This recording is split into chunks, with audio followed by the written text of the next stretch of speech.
Alright, Shroud of the Avatar. This is a new player help, or some things that can help a new player out at the very beginning. And one of those things that you can do that can definitely help get you started is when you first get to the world map, you're going to see these runic names for locations.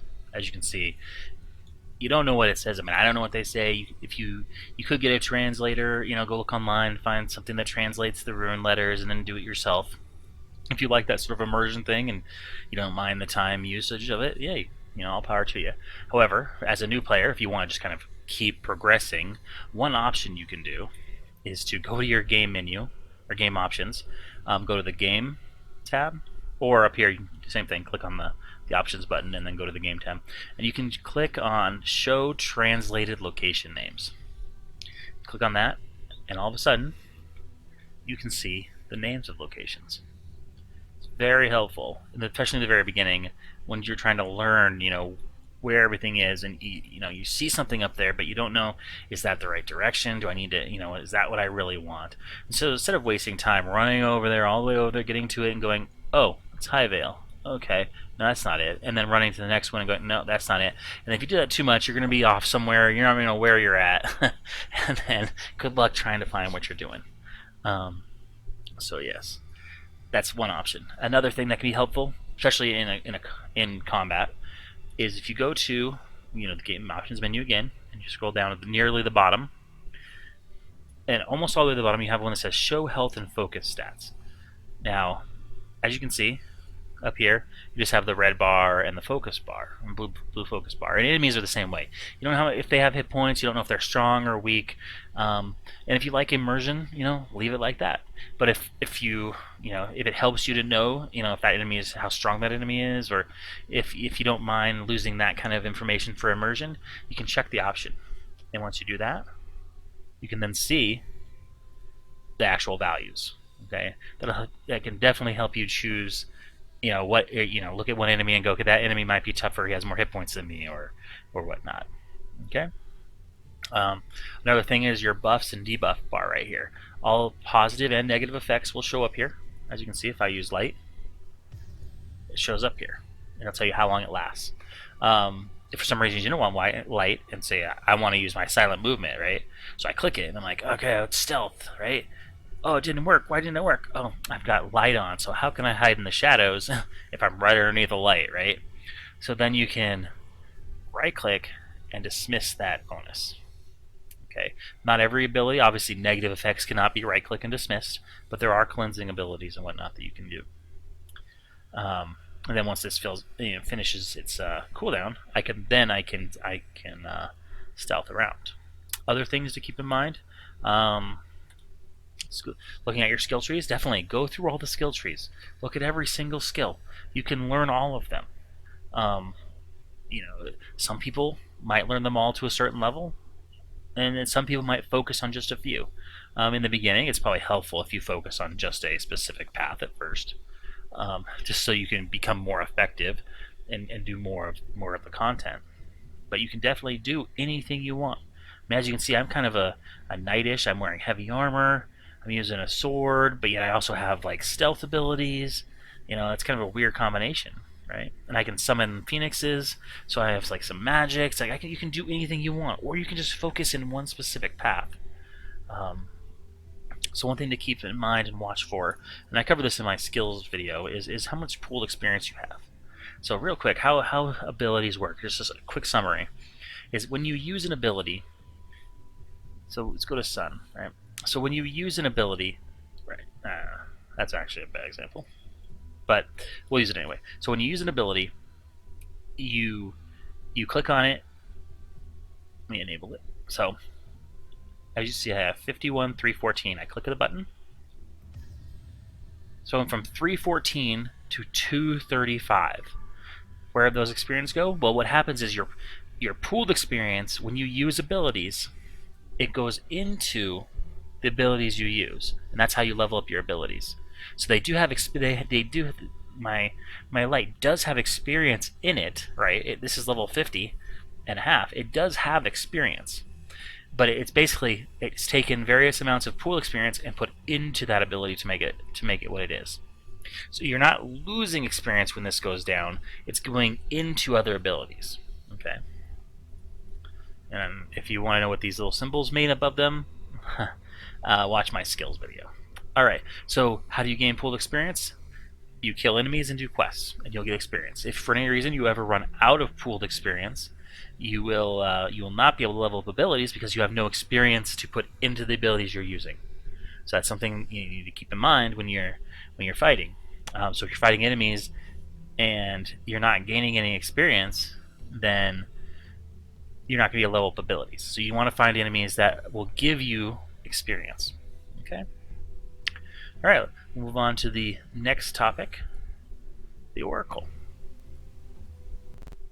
All right. So this next new player help topic is the Oracle.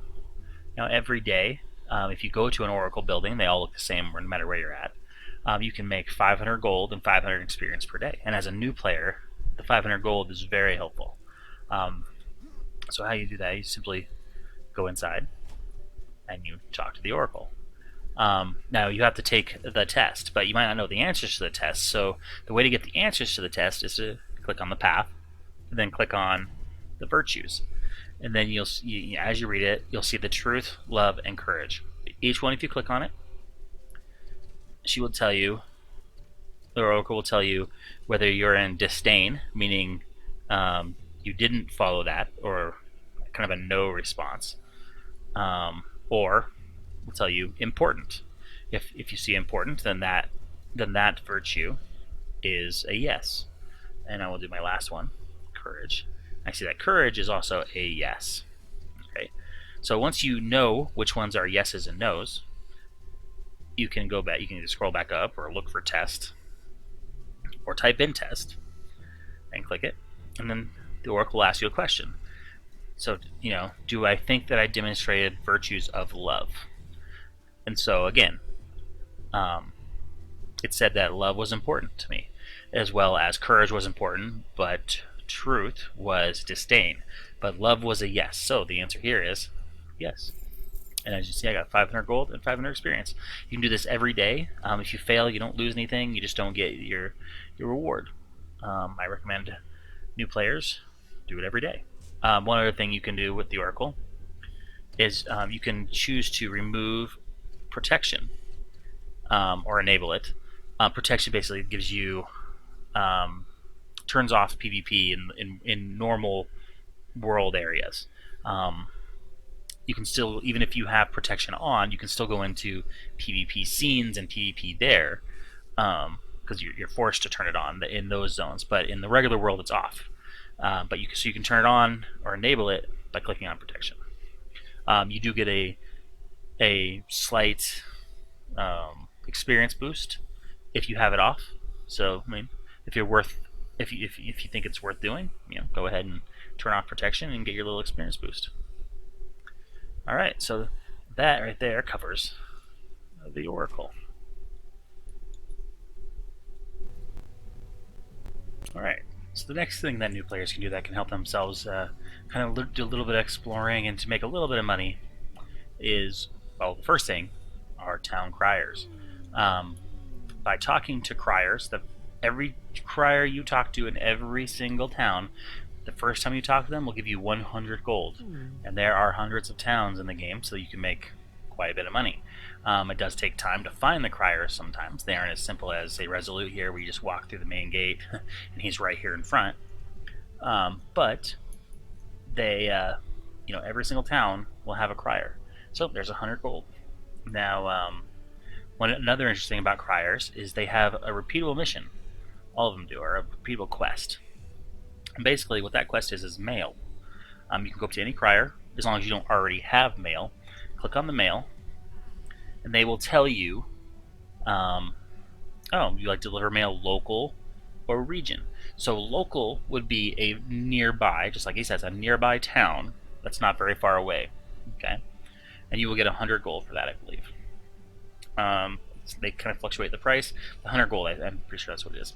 Or you can do region. If you do region, you will get a mail that could go anywhere on the map.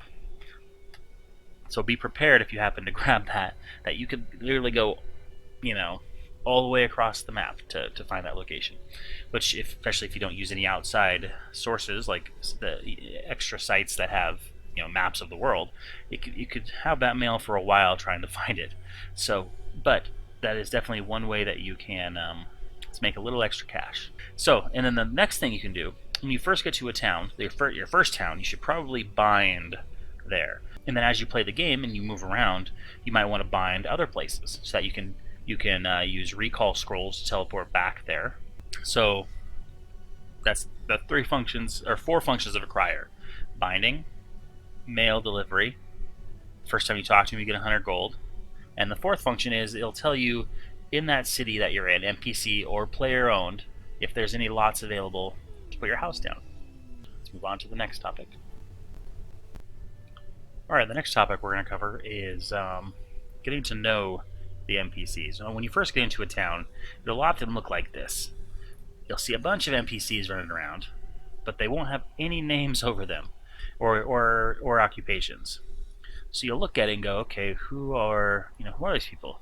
Well, if you go up to them and you talk to them, oftentimes they'll tell you their name, and if they tell you their name, they'll usually tell you what they do, and then you'll always know it.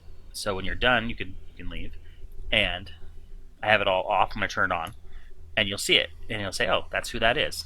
The rest of the people will look like this until you talk to them. Sometimes they won't tell you their name right away, and the way to get that is to type in name. Maybe you say that, then they'll say who they are and sometimes what they do. And then once you have that information, they will show you their name. Merchants, you don't have to ask them their name, you just have to click on them, and they will tell you their name right off the bat. And then, of course, by looking at it, you can see what they do. But as soon as you leave, it'll show what they do. Alright, so when you get into town, don't freak out that the NPCs don't have any icons over their head. One other thing to remember is, even after you talk to names, sometimes it won't show up. So one shortcut key that you can press to make sure that who you have and have not talked to is N. So you hit N, what you'll see is all of the icons have disappeared, even over the NPCs and over the players.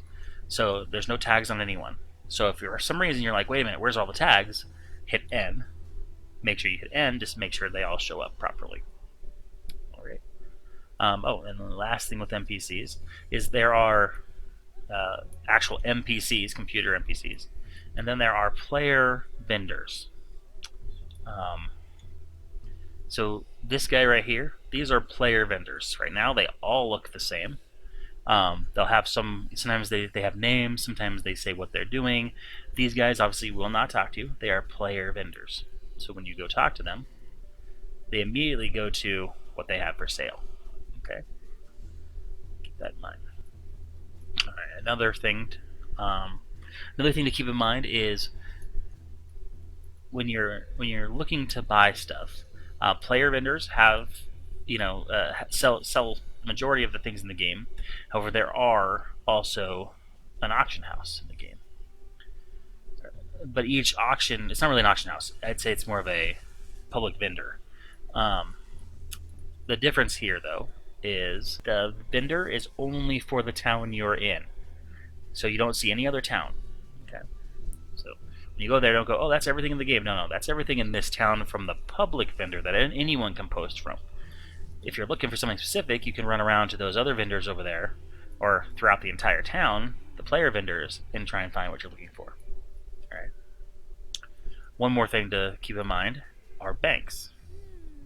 Now, these symbols will tell you what they are, and until you learn them, you'll kind of wander around going, I don't know what they all mean, right? So, kind of get used to these symbols above buildings. This is the bank symbol. It's like a vault door and a latch to open it, I guess. As you can see right there. Every bank is separate, but shared. So what they mean by separate is, as you can see, everything in this bank is located in the city of Crossroads. So I scroll up and down, and they're all, well, actually they're almost all at Crossroads. There's 2 items in here that aren't from Crossroads.